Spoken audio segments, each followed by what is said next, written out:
ಎಲ್ರಿಗೂ ನಮಸ್ಕಾರ. ನಾನು ಈ ವಿಡಿಯೋದಲ್ಲಿ ಮತ್ತೊಂದು ಆರಿ ಎಂಬ್ರಾಯ್ಡಿಂಗ್ ವರ್ಕ್ ಬ್ಲೌಸ್ನ ಬ್ರೈಡಲ್ ಆಗಿರ್ತಕ್ಕಂಥ ಬ್ಲೌಸ್ನ ನಿಮ್ಮ ಮುಂದೆ ತರ್ತಾ ಇದ್ದೀನಿ. ಅದು ಯಾವ ಥರ ಹಾಕಿದ್ದೀನಿ ಅಂತ ಈ ವಿಡಿಯೋದಲ್ಲಿ ನಾನು ನಿಮಗೆ ಶೇರ್ ಮಾಡ್ತಿದ್ದೀನಿ. ನೋಡಿ, ತುಂಬ ಬ್ರೈಡಲ್ ಆಗಿದೆ, ತುಂಬ ಚೆನ್ನಾಗಿದೆ, ಯೂನಿಕ್ ಆಗಿದೆ. ಇದು ಎಲ್ಲ ಪೂರ್ತಿ ತೋರ್ಸೋಕ್ಕೆ ಆಗೋದಿಲ್ಲ. ಅದಕ್ಕೋಸ್ಕರ ಮೇನ್ ಏನು ಹಾಕ್ಬೋದು ಅನ್ನೋದನ್ನ ತೋರಿಸ್ತಿದ್ದೀನಿ. ನೋಡಿರಿ, ಫಸ್ಟ್ ಔಟ್ಲೈನ್ ಆಗಿ ನಾನು ಜರಿ ಥ್ರೆಡ್ 2 ಲೈನು, ಕಾಂಟ್ರಾಸ್ಟ್ ಆಗಿರ್ತಕ್ಕಂಥ ಸ್ಯಾರಿ ಕಲರ್ನ 2 ಲೈನು, ಮತ್ತು ಇವು ಕಟ್ ವರ್ಕ್ ಬೀಡ್ಸೇ ತುಂಬ ಚಿಕ್ಕ ಬರ್ತವೆ. ಮಿನಿ ಕಟ್ ವರ್ಕ್ ಬೀಡ್ಸ್ ಏನೋ ಅಂತಾರೆ, ತುಂಬ ಚಿಕ್ಕ ಬರುತ್ತೆ, ತುಂಬ ಶೈನಿಂಗ್ ಇರುತ್ತೆ, ತುಂಬ ಚೆನ್ನಾಗಿರುತ್ತೆ. ನೋಡಿ, ಆಲ್ಮೋಸ್ಟು ತುಂಬ ನೀಟಾಗೂ ಬಂದಿದೆ. ನಾನು ಇದರಲ್ಲಿ ಮೀಡಿಯಮ್ ಸೈಜು ಮತ್ತು ತುಂಬ ಚಿಕ್ಕ ಸೈಜ್ನ ಎರಡನ್ನೂ ಬಳಸಿದ್ದೀನಿ. ನಾನು ಫಸ್ಟ್ ಔಟ್ಲೈನ್ ಆಗಿ ಅದು ಜರಿ ಥ್ರೆಡ್ಡು, ಸಿಲ್ಕ್ ಥ್ರೆಡ್ಡು ಮತ್ತು 1 line cut work beads, multi colour Navrang ಅಂತಾರೆ ಅವನ್ನ, ಅದನ್ನು ಬಳಸಿದ್ದೀನಿ. ನೋಡಿ, ತುಂಬ ಚೆನ್ನಾಗಿ ಕಾಣಿಸುತ್ತೆ. ನೈಟ್ ಫೋಕಸ್ಗಂತೂ ತುಂಬ ಬ್ರೈಡಲ್ ಆಗಿರುತ್ತೆ. ಅದು cut work beads, Navrang cut work beads ಅನ್ನೋದು ತುಂಬ ಶೈನಿಂಗ್ ಆಗಿರುತ್ತೆ. ನೋಡಿ, ನಾನು ಇದು ಎಸ್ ಶೇಪಲ್ಲಿ ಕಂಟಿನ್ಯೂಸ್ ಆಗಿ ಆ ಥರ ಹಾಕಿದ್ದೀನಿ. ಅಂದರೆ ಇದು ಫ್ರಂಟ್ ಸೈಡ್ ನಾನು ತೋರಿಸ್ತಿರೋದು, ಮತ್ತು ಆ ಸೈಡು ಈ ಸೈಡು ನಾನು ಜರಿ ಥ್ರೆಡ್ನ ಔಟ್ಲೈನ್ ಆಗಿ ಹಾಕಿದ್ದೀನಿ. ನೋಡಿ, ತುಂಬ ಅಂದರೆ ತುಂಬ ಚೆನ್ನಾಗಿ ಕಾಣಿಸುತ್ತೆ. ಪ್ರತಿಯೊಂದಕ್ಕೂ ನಾನು ಔಟ್ಲೈನ್ ಆಗಿ ಬಳಸಿದ್ದೀನಿ ಈ ಜರಿ ಥ್ರೆಡ್ನ, ಹಾಗಾಗಿ ಸ್ವಲ್ಪ ಬ್ರೈಡಲ್ ಅನಿಸುತ್ತೆ.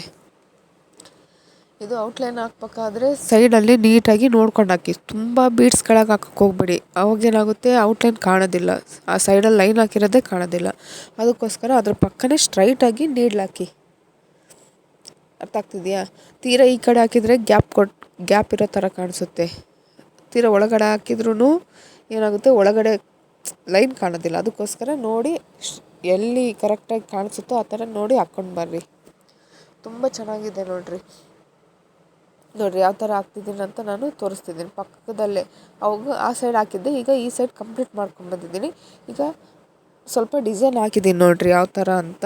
ಈ ಡಿಸೈನ್ನ ನಿಮಗೆ ಯಾವ ಥರ ಹಾಕೋದು ಅಂತ ನಾನು ಇಲ್ಲಿ ತೋರಿಸ್ತಾ ಇದ್ದೀನಿ. ನೋಡಿ, ಲೀಫ್ ಡಿಸೈನು ಆಲ್ಮೋಸ್ಟ್ ಪ್ರತಿ ಒಂದು ಡಿಸೈನಲ್ಲೂ ಕಂಪಲ್ಸರಿಯಾಗಿ ಬರುತ್ತೆ. ನೋಡಿ, ಲೀಫ್ ಡಿಸೈನು.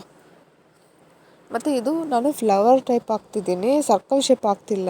ಈ ರೋಸ್ ಫ್ಲವರ್ ಯಾವ ಥರ ಬರುತ್ತೋ, ಕೆಳಗಡೆ ಪೆಟಲ್ಸ್ ಟೈಪು ಮತ್ತು ಮೇಲ್ಗಡೆ ಹಿಂಗೆ ಕರು ಶೇಪಲ್ಲಿ ಬರುತ್ತೆ ನೋಡಿ, ಆ ಶೇಪಲ್ಲಿ ಹಾಕ್ತಾಯಿದ್ದೀನಿ. ನೋಡಿ, ಫಸ್ಟ್ ನಾನು ಬೀಡ್ಸ್ ಕಂಪ್ಲೀಟ್ ಮಾಡ್ತಿದ್ದೀನಿ, ಆಮೇಲೆ ಜರಿ ಥ್ರೆಡ್ ಹಾಕಿ ಲಾಸ್ಟ್ಗೆ ನಾನು ಲವಂಗ ಸ್ಟಿಚ್ಚಲ್ಲಿ ಫ್ಲವರ್ನ ಕಂಪ್ಲೀಟ್ ಮಾಡ್ತಾಯಿದ್ದೀನಿ. ಈಗ ತಗೊಂಡಿರೋದು ಮಿನಿ ಕಟ್ ವರ್ಕ್ ಬೀಡ್ಸ್. ನೋಡಿರಿ, ಈ ಲೀಫ್ ಒಳಗಡೆನೂ ನಾನು ಫಿಲ್ಪ್ ಮಾಡಿದ್ದೀನಿ. ಇದಕ್ಕೆ ನಾನು ಮಾರ್ಕ್ ಮಾಡ್ಕೊಂಡಿಲ್ಲ, ಎಸ್ ಶೇಪಲ್ಲಿ ಎಲ್ಲೆಲ್ಲಿ ಕರೆಕ್ಟಾಗಿ ನೋಡಿಕೊಂಡು ಹಾಕ್ತಾಯಿದ್ದೀನಿ. ಈ ಥರ ಉಬ್ಬಿರೋ ಥರ ಲೀಫ್ ಬರುತ್ತೆ, ಒಳಗಡೆ ಆ ಶೇಪಲ್ಲಿ ಫ್ಲವರ್ ಬರಬೇಕಲ್ವ, ಅಲ್ಲಿ ನಾನು ಫ್ಲವರ್ನ ಇಟ್ಟಿದ್ದೀನಿ. ಅದನ್ನು ಒಂಥರ ಈ ಕರು ಶೇಪ್ ಬರೋ ಥರನೇ 2 ಲೈನ್ ಬಂದಿದೆ. ನೋಡಿ, ಅದ್ರ ಮೇಲೆ ನಾನು ಫ್ಲವರ್ ಬರೋ ಥರ ಹಾಕಿದ್ದೀನಿ. ಇದಕ್ಕೇನು ಮಾರ್ಕ್ ಬೇಕಾಗೋದಲ್ಲ, ಬಟ್ ಎಸ್ ಶೇಪು ನೀಟಾಗಿ ಕರೆಕ್ಟಾಗಿ ಹಾಕ್ಕೊಂಡ್ರೆ ಸಾಕು.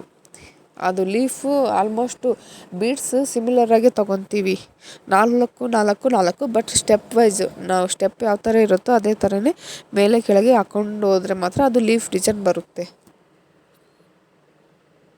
ಈಗ ಹಾಕ್ತಿದ್ದೀನಿ ನೋಡಿ, ಫ್ಲವರ್ ಕೆಳಗಡೆ ಯಾವ ಥರ ಬರುತ್ತೆ ಅಂತ. ಪ್ರತಿಯೊಂದಕ್ಕೂ ಕಂಪಲ್ಸರಿ ಎಂಡ್ಲಾಕ್ ಮಾಡಿ, ಇಲ್ಲಾಂದರೆ ಬಿಚ್ಕೊಳ್ಳುತ್ತೆ. ಬೀಡ್ಸಿಗೆ ಮಾತ್ರ, ಬೀಡ್ಸ್ ಆಗಿರ್ಬೋದು, ಚೈನ್ ಸ್ಟಿಚ್ ಆಗಿರ್ಬೋದು, ಯಾವುದೇ ಒಂದು ಸ್ಟಿಚ್ಚು ನೀವು ಕಂಪ್ಲೀಟ್ ಆದ ತಕ್ಷಣ ಕಂಪಲ್ಸರಿ ಏನು ಮಾಡಬೇಕಪ್ಪ ಅಂದರೆ ಎಂಡ್ಲಾಕ್ ಮಾಡಲೇಬೇಕು. ಎಂಡ್ಲಾಕ್ ಮಾಡಲಿಲ್ಲ ಅಂದರೆ ಬಿಚ್ಕೊಳ್ಳುತ್ತೆ. ತೀರಾ ಬ್ಲೌಸ್ ಕಂಪ್ಲೀಟ್ ಆದಮೇಲೆ ಅದೇನೋ ಬಿಚ್ಕೊಂತು ಉದುರೋಯ್ತು ಅಂದರೆ ಲುಕ್ ಇರೋದಿಲ್ಲ, ಮತ್ತು ಹೊಲಿದ್ರೂ ಫಿನಿಶಿಂಗ್ ನೀಟಾಗಿರಲ್ಲ. ಅದಕ್ಕೋಸ್ಕರ 1-2 ಸಲ ಚೆಕ್ ಮಾಡಿಕೊಂಡು ಎಂಡ್ಲಾಕ್ ಮಾಡಿಬಿಡಿ. ಅಷ್ಟೆಲ್ಲ ಹಾಕಿ ಫಿನಿಶಿಂಗ್ ನೀಟಾಗಿಲ್ಲ ಅಂದರೆ ಎಷ್ಟು ಬೇಜಾರಾಗುತ್ತೆ ಅಲ್ವಾ? ಅದಕ್ಕೋಸ್ಕರ ನೋಡಿ ನಿಧಾನಕ್ಕೆ ಎಂಡ್ಲಾಕ್ ಮಾಡಿ ಕಂಟಿನ್ಯೂ ಮಾಡಿ. ನೋಡಿ, ಮತ್ತೆ ಇದು ಉಬ್ಬಿರೋ ಹತ್ರ ನಾನು ಲೀಫ್ ಡಿಸೈನ್ ಹಾಕ್ತಿದ್ದೀನಿ. ಹೇಳಿದ್ನಲ್ವ, ಲೀಫಿಗೆ ಕಂಪಲ್ಸರಿ ಏನು ಮಾಡಬೇಕು, 4 ಬೀಡ್ಸು ಅಥವಾ 3 ಬೀಡ್ಸ್ ಆದರೂ ಈಕ್ವಲ್ ಶೇಪಲ್ಲಿ ಸ್ಟೆಪ್ ವೈಸ್ ಹಾಕಿ ಅಷ್ಟೇ. ಹಾಕಿದರೆ ಆಲ್ಮೋಸ್ಟ್ ಕರೆಕ್ಟಾಗಿ ಲೀಫ್ ಬರುತ್ತೆ. ಇದು ನಾನು ಲೀಫ್ ಹಾಕಿ ಅದಕ್ಕೆ ಆಮೇಲೆ ಔಟ್ಲೈನ್ ಹಾಕೋದು ತೋರಿಸ್ತೀನಿ.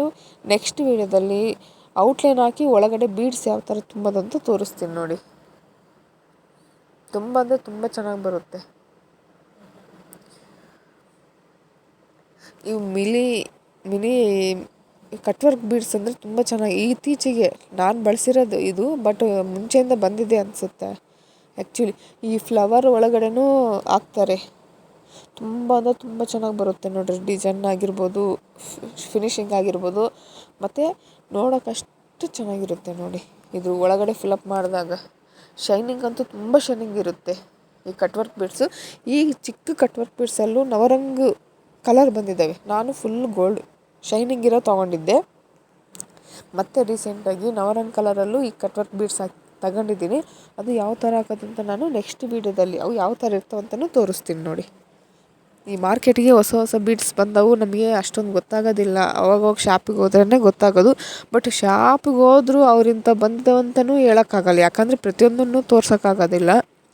ಅದಕ್ಕೋಸ್ಕರ ನಾವು ಅವಾಗವಾಗ ಯೂಟ್ಯೂಬಲ್ಲಿ ಇಲ್ಲ ವರ್ಕ್ ಬ್ಲೌಸ್ಗಳನ್ನ ಅಬ್ಸರ್ವ್ ಮಾಡ್ತಾ ಇದ್ದಾಗ ಅವಾಗ ಗೊತ್ತಾಗುತ್ತೆ ನೋಡಿ. ಆಲ್ಮೋಸ್ಟು ಅವಾಗ ನಾವು ಇಂಥವೆಲ್ಲ ಅವು ನಮಗೆ ಬೇಕಂದಾಗ ಆ ವೀಡಿಯೋನೋ ಅಥವಾ ಆ ಫೋಟೋನ ಕಲೆಕ್ಟ್ ಮಾಡ್ಕೊಂಡು ಆ ಶಾಪಲ್ಲಿ ಕೇಳಿದರೆ ಮಾತ್ರ ತಕ್ಕೊಡ್ತಾರೆ. ಅಷ್ಟು ಕಲೆಕ್ಷನ್ನಲ್ಲಿ ನಮಗಿಂಥದ್ದು ಬೇಕು ಅಂತ ಕೇಳೋಕ್ಕೋಗಲ್ಲ, ಹೇಳೋಕ್ಕೋಗೋದಿಲ್ಲ, ಅವ್ರಿಗೆ ಅರ್ಥನೂ ಆಗೋದಿಲ್ಲ. ಅದಕ್ಕೋಸ್ಕರ ನಿಮ್ಗೆ ಯಾವ ಥರ ಬೀಡ್ಸ್ ಬೇಕಂತಿರೋ ಅವನ್ನ ಎಲ್ಲಿ ನೋಡಿರ್ತೀರೋ ಅಲ್ಲಿ ಫೋಟೋ ಆಗಿರ್ಬೋದು ಅಥವಾ ವೀಡಿಯೋ ಆಗಿರ್ಬೋದು ಸೇವ್ ಮಾಡಿಕೊಂಡು ಶಾಪಲ್ಲಿ ಹೋಗಿ ಕೇಳಿದರೆ ಕೊಡ್ತಾರೆ ನೋಡಿ. ನೋಡಿ ಲಾಸ್ಟ್ ಎಂಡಿಂಗಲ್ಲಿ ಬಂದಿದ್ದೀನಿ. ಇವು ಕಂಪ್ಲೀಟ್ ಆದಮೇಲೆ ನಾನು ಹೇಳಿದ್ನಲ್ವ ಔಟ್ಲೈನು ಬೀಡ್ಸ್ ಹಾಕಿದ್ಮೇಲೆ ಹಾಕ್ತಾಯಿದ್ದೀನಿ. ಪ್ರತಿ ಒಂದು ಆದಮೇಲೆ ನಾನೇನು ಮಾಡಿದ್ದೀನಿ, ಎಂಡ್ಲಾಕ್ ಮಾಡಿದ್ದೀನಿ ನೋಡಿ. ತುಂಬ ಅಂದರೆ ತುಂಬ ಚೆನ್ನಾಗಿ ಬಂದಿದೆ ನೋಡಿ. ಈಗ ಮೂಲೆ ಬರಬೇಕಪ್ಪ ಅಂದರೆ ಏನು ಮಾಡಬೇಕು, ಮುಂದಕ್ಕೆ ಚೈನ್ ಹೋಗಿ ಮತ್ತು ರಿವರ್ಸ್ ಆಗಿ ಯಾವ ಡೈರೆಕ್ಷನಲ್ಲೋ ಅದರ ಆಪೋಸಿಟ್ ಡೈರೆಕ್ಷನಲ್ಲಿ ಒಂದು ಚೈನ್ ಹಾಕಿ, ಚಿಕ್ಕ ಚೈನ್ ಹಾಕಿ ಮುಂದಕ್ಕೆ ಕಂಟಿನ್ಯೂ ಮಾಡಿದರೆ ಅದು ಒಂಥರ ಚೂಪಾಗಿ ಕಾಣಿಸುತ್ತೆ. ಅದು ಒಂಥರ ಎಲೆ ಎಂಡ್ ಚೂಪಿರುತ್ತಲ್ಲ ಆ ಥರ ಬರುತ್ತೆ ನೋಡಿ. ನೋಡಿ ಈಗ ಹಾಕಿದ್ದೀನಲ್ವ, ಈಗ ಮುಂದಕ್ಕೆ ಹೋಗಿ ಮತ್ತೆ ರಿವರ್ಸ್ ಬಂದು ಮತ್ತೆ ಒಂದು ಚೈನ್ ಹಾಕಿ ಮುಂದಕ್ಕೆ ಹೋಗ್ತಾಯಿದ್ದೀನಿ ನೋಡಿ. ಈಗ ಮತ್ತೆ ಎಂಡ್ಲಾಕ್ ಮಾಡ್ತಾಯಿದ್ದೀನಿ. ನಾನು ಆ್ಯಕ್ಚುಲಿ ಲೀಫ್ ಡಿಸೈನಿಗೆ ಮಾತ್ರ ಇದನ್ನ ಫಿಲಪ್ ಮಾಡ್ತಾಯಿದ್ದೀನಿ. ಮತ್ತು ಇದಕ್ಕೆ ಲವಂಗ ಸ್ಟಿಚ್ ಹಾಕ್ಬಿಡ್ತೀನಿ.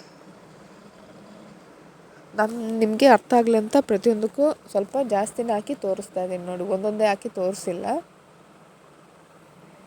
ತುಂಬ ಅಂದರೆ ತುಂಬ ಬ್ರೈಡಲಾಗಿ ಬಂದಿದೆ ಆ್ಯಕ್ಚುಲಿ ಬ್ಲೌಸ್ ಡಿಸೈನು.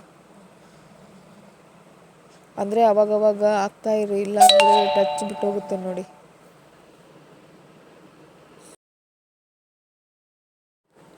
ಈಗ ಈ ಲೀಫ್ ಡಿಸೈನ್ನ ಕಂಪ್ಲೀಟ್ ಮಾಡಿ ಮತ್ತು ನೆಕ್ಸ್ಟು ಫ್ಲವರು ಲವಂಗ ಸ್ಟಿಚ್ ಯಾವ ಥರ ಹಾಕೋದು, ಫ್ಲವರ್ ಡಿಸೈನ್ ಯಾವ ಥರ ಹಾಕೋದು ಅಂತ ನಾನು ಕಂಟಿನ್ಯೂ ಆಗಿ ತೋರಿಸ್ತೀನಿ ನೋಡಿ. ಇದೇ ಲಾಸ್ಟು. ನೆಕ್ಸ್ಟ್ ಎಲ್ಲ ಕಂಪ್ಲೀಟ್ ಆದಮೇಲೆ ನಾನು ಫ್ಲವರ್ ಡಿಸೈನ್ ಹಾಕೋದು ತೋರಿಸ್ತಿದ್ದೀನಿ. ಈಗ ಕೆಲವು ಫ್ಲವರ್ಸ್ ಎಲ್ಲ ಹಾಕಿದ್ದೀನಿ ಮುಂಚೆನೇ, ಮತ್ತು ಯಾವ ಥರ ಹಾಕೋದಂತ ತೋರಿಸ್ತೀನಿ. ಇದಕ್ಕೆ 6+6 12 ಎಳೆ ಬೇಕು. ಲವಂಗ ಸ್ಟಿಚ್ ಆಗಿರ್ಬೋದು, ಫ್ರೆಂಚ್ ನಾಟ್ ಆಗಿರ್ಬೋದು. ಮತ್ತು ಇವಕ್ಕೆ ನಾನು ಆಲ್ಮೋಸ್ಟ್ ಚಮಕಿ ಬಳಸ್ತೀನಿ. ಯಾವುದೇ ಒಂದು ಲವಂಗ ಆಗಿರ್ಬೋದು, ಫ್ರೆಂಚ್ ನಾಟ್ ಆಗಿರ್ಬೋದು, ಅವಕ್ಕೆ ನಾನು ಕಂಪಲ್ಸರಿ ಇವು ಚಮಕಿ ಬಳಸ್ತೀನಿ ನೋಡಿರಿ.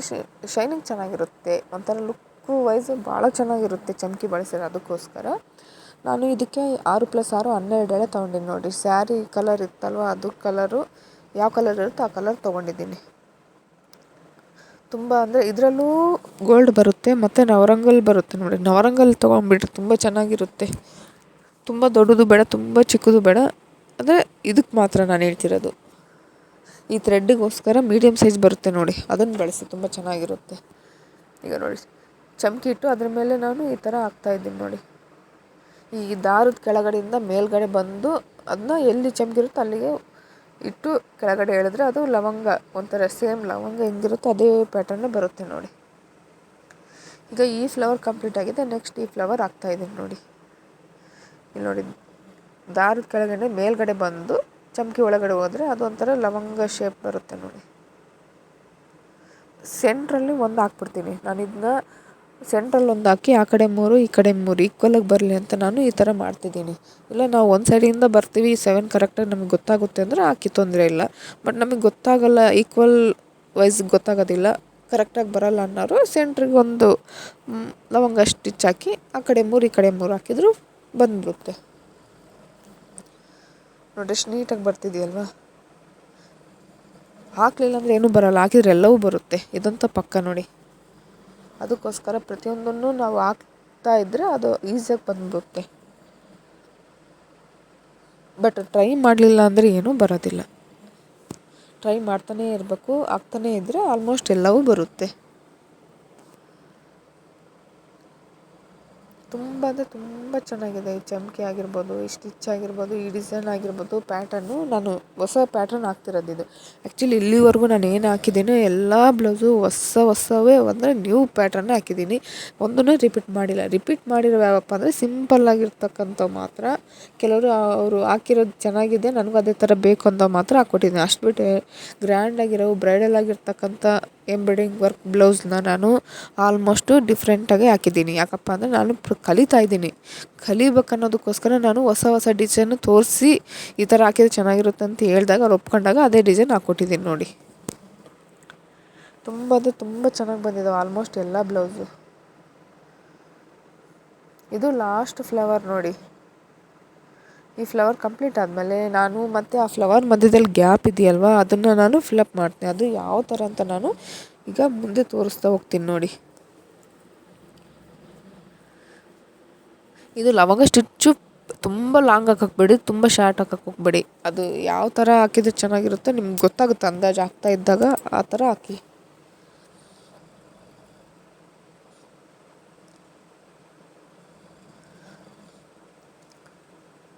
ತುಂಬ ಟೈಟಾಗಿ ಎಳೆಯೋಕ್ಕೆ ಹೋಗ್ಬೇಡಿ. ಲವಂಗ ಸ್ಟಿಚ್ ಆಗಿರ್ಬೋದು, ಫ್ರೆಂಚ್ ನಟ್ ಆಗಿರ್ಬೋದು, ಚಿಕ್ಕದಾಗಿ ಬಂದುಬಿಡುತ್ತೆ. ಒಂದು ಲೆವೆಲ್ಲಾಗಿ ಎಳೀರಿ ನೋಡಿರಿ. ಎಷ್ಟು ನೀಟಾಗಿ ಬಂದಿದೆ ನೋಡಿರಿ.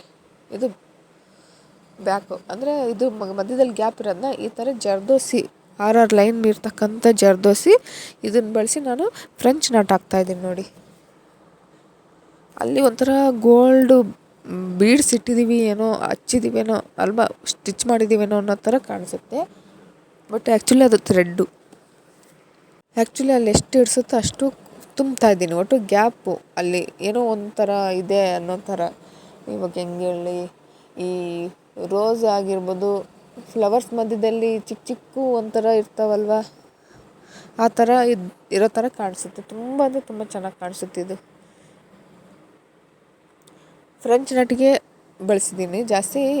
ಇಷ್ಟು ಬಿಟ್ಟರೆ ಮತ್ತೆ ಬೇರೆ ಎಲ್ಲೂ ಫಿಲಪ್ ಮಾಡೋಕ್ಕೆ ಬಳಸಿಲ್ಲ. ಬಟ್ ಬೀಳ್ದಿರೋ ಥರ ನೀಟಾಗಿ ನೋಡ್ಕೊಂಡು ಹಾಕಿ. ಮತ್ತು ಜಾಸ್ತಿ ಕೈ ಬಿಟ್ಟು ಎಳೆದ್ರೆ ಏನಾಗುತ್ತೆ, ಅದು ಒಂಥರ ದೊಡ್ಡ ಬೀಡ್ಸ್ ಹಾಕಿರೋ ಥರ ಕಾಣಿಸುತ್ತೆ. ಎಲ್ಲವೂ ಒಂದೇ ಸೈಜ್ ಬರೋ ಥರ ನೀಟಾಗಿ ನೋಡಿ ಹಾಕಿ.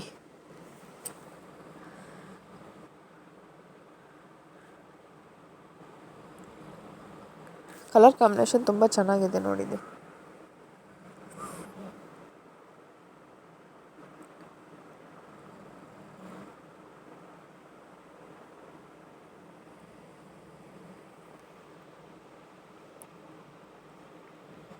ಇದು ಆ್ಯಕ್ಚುಲಿ 6+6 12 ಎಳೆ ಒಂದೇ ಲೈನೇ ತೊಗೊಂಡಿರೋದು. ಆ್ಯಕ್ಚುಲಿ ಇದನ್ನು 2 ಲೈನ್ ತೊಗೊಂಡಿಲ್ಲ.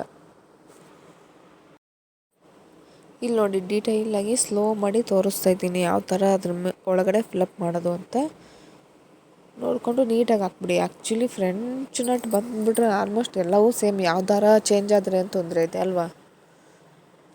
ದಾರದಲ್ಲಿ ಏನು ಇಲ್ಲ, ಹಾಕೋ ಮೆಥಡ್ ಸೇಮ್ ಇದ್ದರೆ ಆಯಿತು. ಬಟ್ ಹಿಡಿಯೋದ್ರಲ್ಲಿ ಈ ಸಿಲ್ಕ್ ದಾರ ಆದರೆ ಸ್ವಲ್ಪ ಅಷ್ಟೊಂದು ಸ್ಮೂತ್ ಇರುತ್ತಲ್ಲ, ಈಸಿಯಾಗಿ ಹಾಕ್ಬಿಡ್ಬೋದು.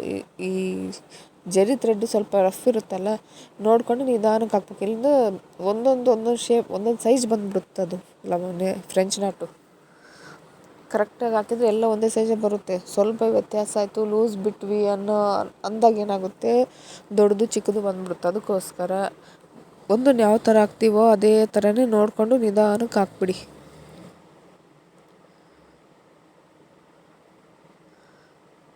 ನೋಡಿ ಎಲ್ಲವೂ ಸೇಮ್ ಸೈಜ್ ಒಂದೇ ಥರ ಬಂದಿದೆ. ತುಂಬ ಚೆನ್ನಾಗಿ ಬಂದಿದೆ.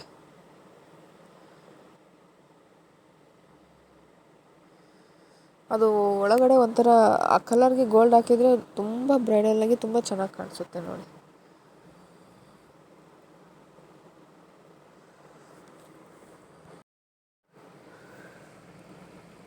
ಇದು ಆ್ಯಕ್ಚುಲಿ ಪೂರ್ತಿ ಹಾಕಿ ತೋರ್ಸೋಕ್ಕಾಗ್ತಿಲ್ಲ. ಇವಾಗ ನಿಮ್ಗೆ ಇಷ್ಟೇ ಸಾಕು ಅನ್ಸುತ್ತೆ ನಾನು ತೋರಿಸಿರೋದು. ತುಂಬ ಅಂದರೆ ತುಂಬ ಚೆನ್ನಾಗಿ ಬಂದಿದೆ. ಒಂದು ಸಲ ಟ್ರೈ ಮಾಡಿ, ಈಸಿ ಇದೆ, ಹಾಕ್ಬೋದು ನೋಡಿರಿ. ಯಾರು ಬೇಕಾದರೂ ಹಾಕ್ಬೋದು. ಬಟ್ ಮಾಡೋ ಕೆಲಸ ನೀಟಾಗಿ ಮಾಡಿ, ಎಲ್ಲವೂ ಚೆನ್ನಾಗಿ ಬರುತ್ತೆ, ನೀಟಾಗೂ ಇರುತ್ತೆ ನೋಡಿ. ಪ್ರತಿಯೊಂದನ್ನು ಒಂದು 10 ಸಲ ಪ್ರಾಕ್ಟೀಸ್ ಮಾಡಿಬಿಡಿ, ಈಸಿಯಾಗಿ ಆರಾಮಾಗಿ ಮಾಡ್ಬೋದು. ಪ್ರಾಕ್ಟೀಸ್ ಇಲ್ಲಂದಾಗ ಹಾಕಕ್ಕೆ ತುಂಬ ಕಷ್ಟ ಆಗಿಬಿಡುತ್ತೆ.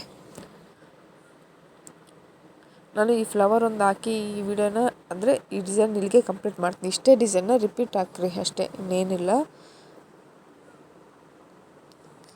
ನಾನೆಲ್ಲ ಫ್ಲವರ್ ಒಳಗಡೆನೂ ಈ ಥರನೇ ಫಿಲ್ಲಪ್ ಮಾಡ್ತೀನಿ.